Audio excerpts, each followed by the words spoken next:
समय सीमा तो कुछ भी नहीं है, हम आपको सुनना चाहते हैं। आप जब बोलते हैं तो इतना अच्छा बोलते हैं तो सुनते ही रहें। तो थैंक यू रमेश, मैं सोच रहा था 2 मिनट का समय दिया गया, 2 मिनट में क्या प्रस्तुत करें। थैंक यू, ये रिलैक्सेशन के लिए। अखिल भारतीय तेरापंथ युवक परिषद के कर्मठ अध्यक्ष मेरे अनुज भाई रमेश जी दादा, आज के इस कार्यक्रम के मुख्य अतिथि आज़ाद शत्रु आदरणीय मांगीलाल जी सेठिया, तेयुप दिल्ली के अध्यक्ष महोदय, मंत्री महोदय, पदाधिकारीगण, सभा प्रभारीगण, कार्य समिति सदस्यगण, मंच पर उपस्थित CPS ट्रेनर्स और इस CPS वर्कशॉप में प्रशिक्षित प्रखर वक्तागण, उपस्थित भाइयों एवं बहनों। गेराल्ड आर फोर्ड, उनका एक कोटेशन है कि nothing in life is more important than to communicate effectively. और मैं साधुवाद देना चाहूँगा अखिल भारतीय तेरापंथ युवक परिषद की टीम का, जो उस कम्युनिकेशन स्किल को निखारने के लिए इस प्रकार की CPS वर्कशॉप्स का आयोजन कर रही है। अभी हमारी राष्ट्रीय अध्यक्ष महोदय से बात हो रही थी और उन्होंने कहा इनके कार्यकाल में अभी तक 60 CPS वर्कशॉप्स आयोजित हो चुकी है। मैं इसके लिए आपको बहुत बहुत साधुवाद देना चाहूँगा।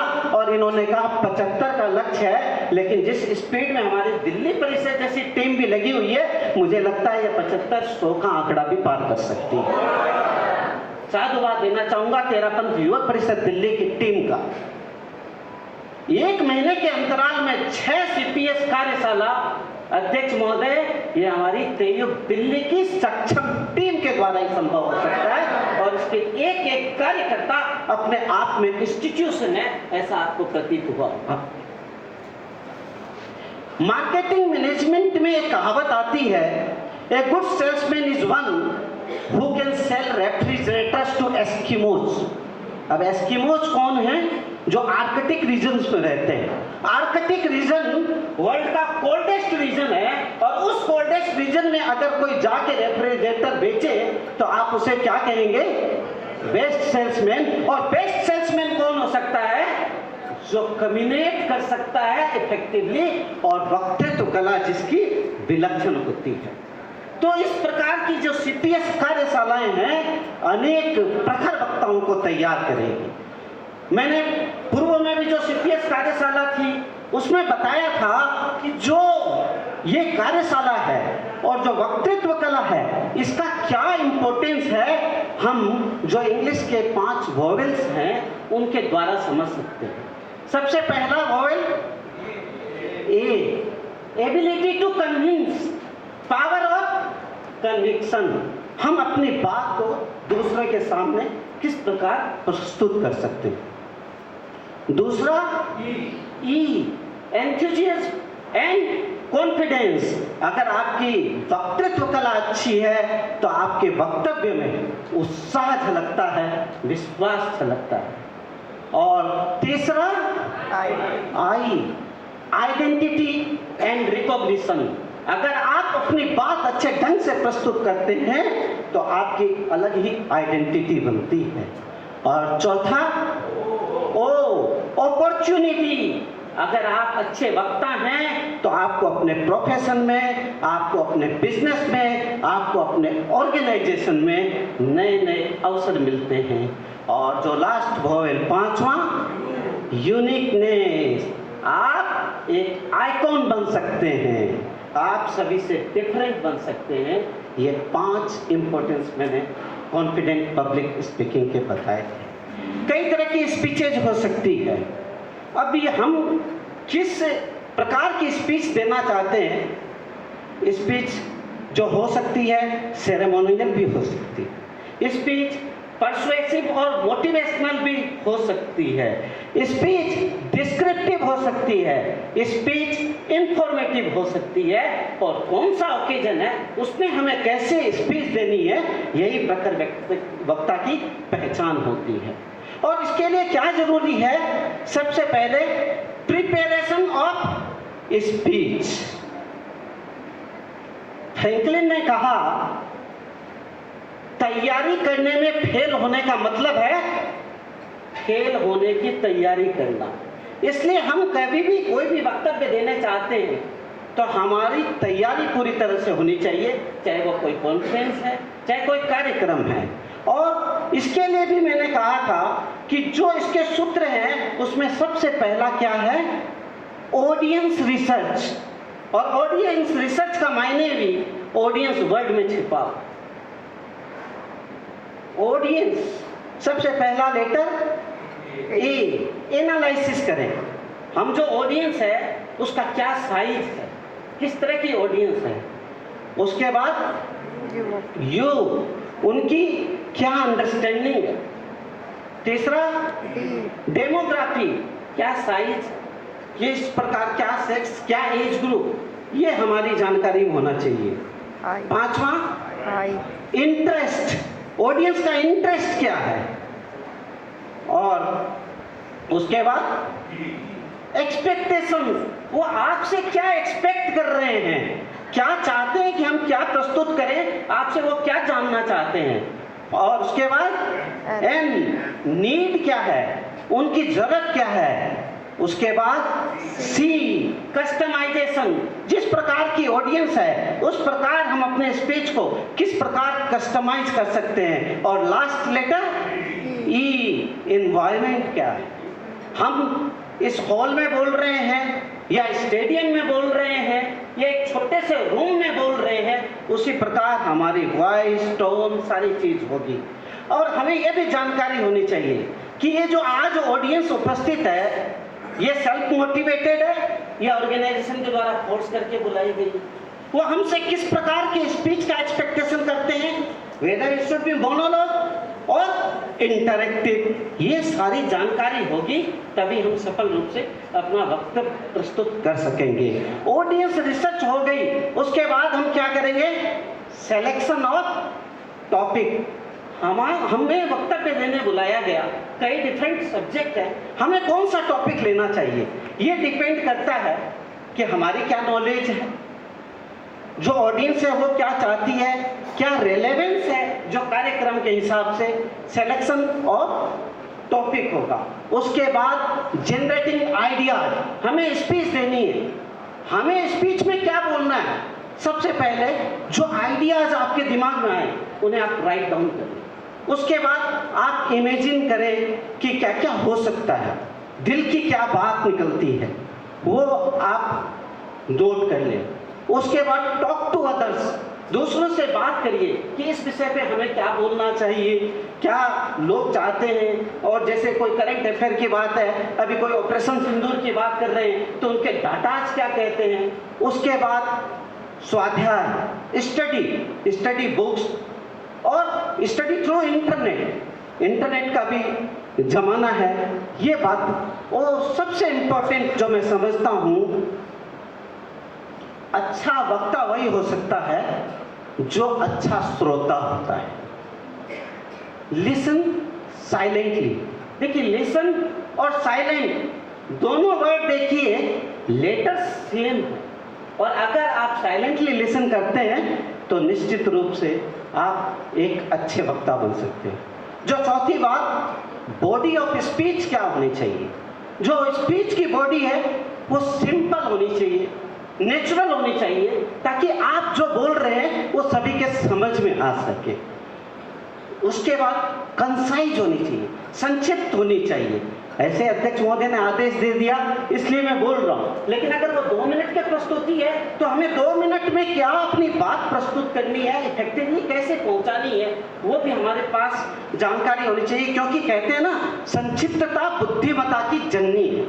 उसके बाद मैसेज वेटर्स, आप जो बोलना चाहते हैं वो मैसेज क्लियर कट होना चाहिए, इंटरेस्टिंग होना चाहिए। और इंटरेस्टिंग के लिए जैसे अभी हमारे कई पार्टिसिपेंट्स आए, किसी ने कहानी के साथ बात शुरू की, किसी ने घटना के साथ बात शुरू की, तो बोरिंग नहीं। एक बात ध्यान रखें, अगर हम फैक्ट्स को प्रेजेंट कर रहे हैं और उस फैक्ट्स को हम किसी स्टोरी या किसी घटनाक्रम के साथ अगर रिलेट कर पाए तो लोगों को इजीली समझ में आएगा।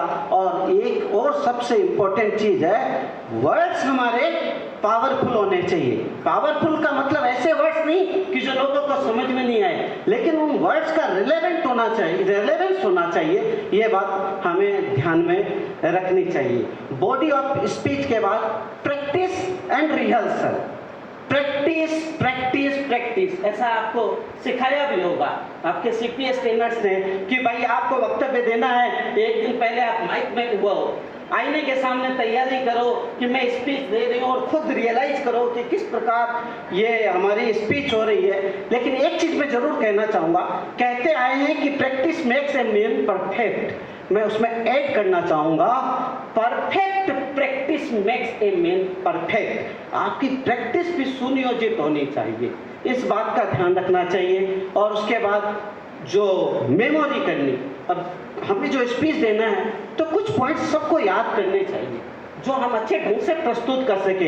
ऐसा नहीं कि हमें मंच पर बुलाया और हमने अपना वक्तव्य दिया जो वेल मैनेज, वेल ऑर्गेनाइज नहीं था।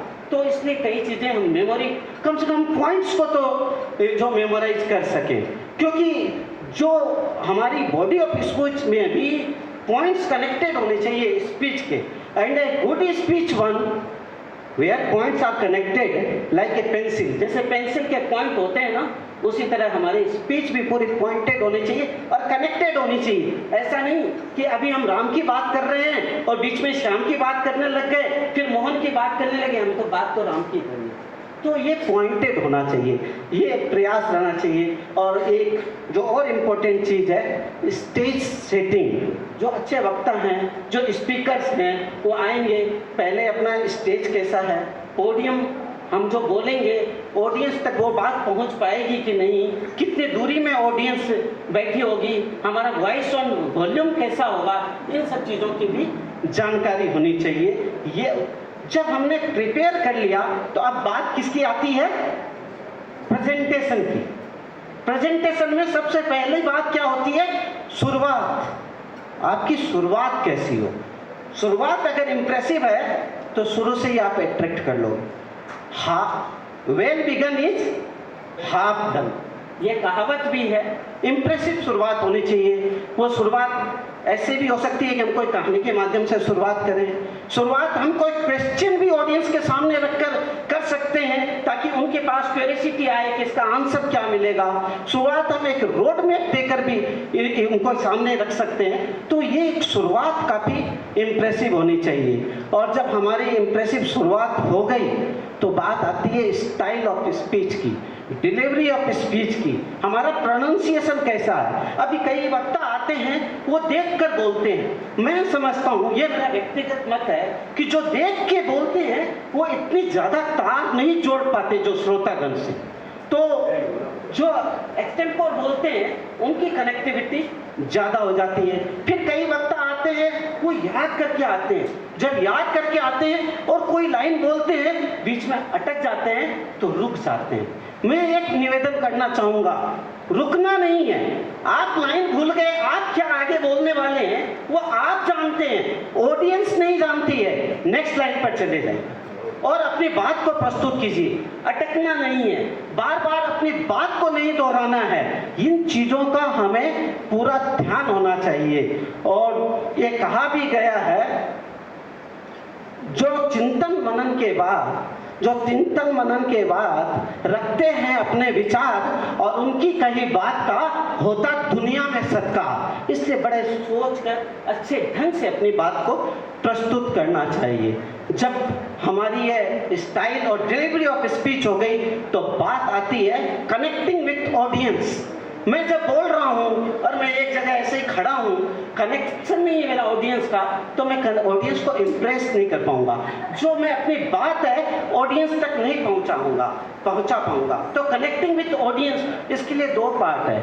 बॉडी लैंग्वेज, जैसा आपको बताया भी गया होगा, क्योंकि ट्रेनिंग में तो सब जो फैक्ट्स हैं बताए जाते हैं। बॉडी लैंग्वेज, कई आते हैं पाँव को बहुत डिस्टेंस खड़ा कर देते हैं, कोई सटा देते हैं। आपकी बॉडी लैंग्वेज ऐसी है कि आप कॉन्फिडेंट लगने चाहिए, ये ऑकवर्ड नहीं होनी चाहिए बॉडी लैंग्वेज। इसके लिए क्या है, पोस्चर क्या है आपका, पोस्चर का ध्यान रखिए। गेस्चर क्या है, एक्सप्रेशन क्या है, इस बात का भी आपको ध्यान देना चाहिए। और इसके बाद में आई कांटेक्ट, आई कनेक्ट, आंखें घूमती रहनी चाहिए। ऐसा नहीं कि मैं यहाँ बोल रहा हूँ और सिर्फ मैं वही सामने ही देख रहा हूँ, तो बाकी ऑडियंस भी तो है, आप सबसे कनेक्ट होइए। तो कहते हैं ना, आंखों आंखों में बात हो जाती है और आंखों आंखों में मुलाकात हो जाती है। आपको बात भी करनी है और मुलाकात भी करनी है ऑडियंस से, इस बात का ध्यान रखना चाहिए। और आवाज दबी थकी नहीं हो, आवाज में उत्साह भी होना चाहिए। हाँ, वो वातावरण देख कर है कि कहाँ जोश से बोलना है, कहीं मोटिवेशन धीरे बोलना है। लेकिन एक और महत्वपूर्ण सूत्र है, स्माइल होना चाहिए, चेहरे पर स्माइल होना चाहिए। स्माइल का मैं फुल फॉर्म बताता हूँ, आप में से बहुत जानते होंगे। स्माइल में सबसे पहला लेटर क्या है, सक्सेस, एम, मोर, आई, इन, एल, लेस, ई, एफर्ट। मतलब success more in less effort ये संभव है तो सिर्फ स्माइल के द्वारा है। और जो दूसरी बात है, connecting with audience, voice and volume. मैंने पहले भी बताया था, जो पहले की कार्यशाला में, कि हमारी जो स्पीकर जो है उसको स्पीकर की तरह होना चाहिए। जो वेडिंग पार्टी है, सेरेमनीज है, जो धूम धड़ाके वाली में, उसमें स्पीकर की आवाज़ कैसी होती है, वह तेज मस्त आवाज़। और कोई 13वीं का कार्यक्रम हो तो बहुत स्लो हो जाती है। तो स्पीकर को भी सिचुएशन के साथ अपनी वॉइस एंड वॉल्यूम होना चाहिए, मॉड्यूलेशन होना चाहिए, पिच भी होनी चाहिए। कई वक्ता आते हैं एक ही टोन में बोले जाते हैं, कंटिन्यू। किस बात को हम रख रहे हैं, उतार और चढ़ाव कब आना है, इस बात की भी जरूरी है कि हमें जानकारी होनी चाहिए। और सबसे बड़ी बात, स्टेज फियर, उसको हम ओवरकम कैसे करें। मैं सिर्फ 3 ईज की बात करूंगा। स्टेज फियर सबको होता है। अगर ये सीपीएस में भाग अभी नहीं लिए होते और यहाँ वक्ता आते तो कई के तो हाथ कांपते, कई के पांव कांपते। तो स्टेज फियर को हम कैसे दूर रखें, 3 ईज के द्वारा रख सकते हैं। एक्सपेक्टेशंस, विजुअलाइज सक्सेस, ये मान के चलो कि मैं जो बात कर रहा हूँ मैं उसमें सक्सेस प्राप्त करूंगा। और ये भी सोचिए कि हम यहाँ पर कुछ देने आए हैं अपने वक्तव्य के माध्यम से, कुछ लेने नहीं आए हैं। और डीप ब्रीदिंग, अगर लग रहा है कहीं नर्वस है तो डीप ब्रीदिंग करें, यह है एक्सपेक्टेशन। दूसरी बात है एक्सपोजर, हमारा एक्सपोजर कैसा है, इन्वायरमेंट में भी, ऑडियंस के साथ भी। कि आप कई बार नर्वस अगर फील करते हैं और देखते हैं तो आप देखिए आप किसके साथ सबसे ज़्यादा कंफर्टेबल है, उनके साथ जिनके साथ सबसे ज़्यादा कंफर्टेबल है उससे आई कनेक्ट करें और थोड़ी देर में आपके ये नर्वसनेस भी ख़त्म हो जाएगी। और इसके बाद एक्सपीरियंस, आप एक्सपीरियंस के साथ नर्वसनेस कम होता है और ये संभव है प्रैक्टिस के द्वारा। जब प्रैक्टिस अच्छी होगी तो निश्चित रूप से हमारा जो नर्वसनेस है वो कम होगा। हमारे पास सेल्फ कॉन्फिडेंस होना चाहिए, क्योंकि कहा भी गया है जिंदा वही है, जिंदा वही है जिसकी आस जिंदा है, जिंदा वही है जिसकी प्यास जिंदा है, सांसों के आधार पर जिया तो किया जिया, जिंदा वही है जिसका विश्वास जिंदा है। तो सबको विश्वास होना चाहिए अपनी क्षमता पर और सेल्फ कॉन्फिडेंस होना चाहिए। मैं इस सेल्फ कॉन्फिडेंस के लिए एक बात कहूंगा, चाणक्य ने कहा जब भी डर आपको सताए उस डर पर आक्रमण कर दो, डर आने से पहले उसको खत्म कर दो और ये सोच लो जीतने की जिद है मुझ में, जीतने की जिद है मुझ में, मुझे अपने भय को हराना है, जीतने की जिद है मुझ में, मुझे अपने भय का हराना है। मैं दुनिया की भीड़ नहीं हूँ, मेरे अंदर एक जमाना है। यही हमारी सोच होनी चाहिए। और लास्ट जो क्वेश्चन आंसर भी होते हैं, एक जो स्पीकर आते हैं आप इनसे भी क्वेश्चन रेज कर रहे होंगे कि मैडम हमें इस स्पीच में किस प्रकार प्रेजेंट करना चाहिए, कैसे खड़ा होना चाहिए। तो जो स्पीकर है वो क्वेश्चंस को कब हैंडल करे, 2 बात है, एक तो इंटरेक्टिव सेमिनार्स होते हैं बीच बीच में हैंडल करते हैं, एक क्लोजर में भी हैंडल कर सकते हैं। जो बाद में क्वेश्चन आंसर आते, क्या एंटीसिपेट आप क्वेश्चंस कर रहे हैं, क्या आंसर्स हो सकते हैं उसके, उसमें भी ध्यान रखें कि कोई तरह की एम्बैरेस नहीं करे ऑडियंस को, और साथ ही ये भी रहे कि कोई इससे ऐसा क्वेश्चन आ जाए जो आपके अनुकूल नहीं हो तो भी संतुलन नहीं खोना है। बात सुन विपरीत जो अपना जो खोता संतुलन अपना, बात सुन विपरीत जो खोता संतुलन अपना, पूर्णता पाता नहीं उस व्यक्ति का सपना। और अब बात करूं एंड ऑफ द स्पीच क्या होनी चाहिए। एंड ऑफ द स्पीच जो आपने रोड मैप बनाया था उसका जो कंक्लूजन है, क्रिस्प समरी है, उसके साथ हो, कोटेशन के साथ हो, और कोई नई बात एंड में नहीं आनी चाहिए। जो हमारा टॉपिक था उससे रिलेटेड ही बात आनी चाहिए। और एंड विथ ए बैंग, हमारे अध्यक्ष महोदय ने एक मुक्तक कहा था कि वक्त का असली इम्तिहान अभी बाकी है, वक्त का असली इम्तिहान अभी बाकी है, जिंदगी की असली उड़ान अभी बाकी है। अभी तो मापी है हमने मुट्ठी भर जमीन, मापना आगे सारा आसमान बाकी है। उस सारे आसमान को बाको और उस मापने के बाद आपकी ऐसी पहचान बने कि जो दुनिया के सफल वक्ताएं हैं उन वक्ताओं में आप एक बनो। इसी मंगल कामना के साथ पुनः आभार, अभिनंदन।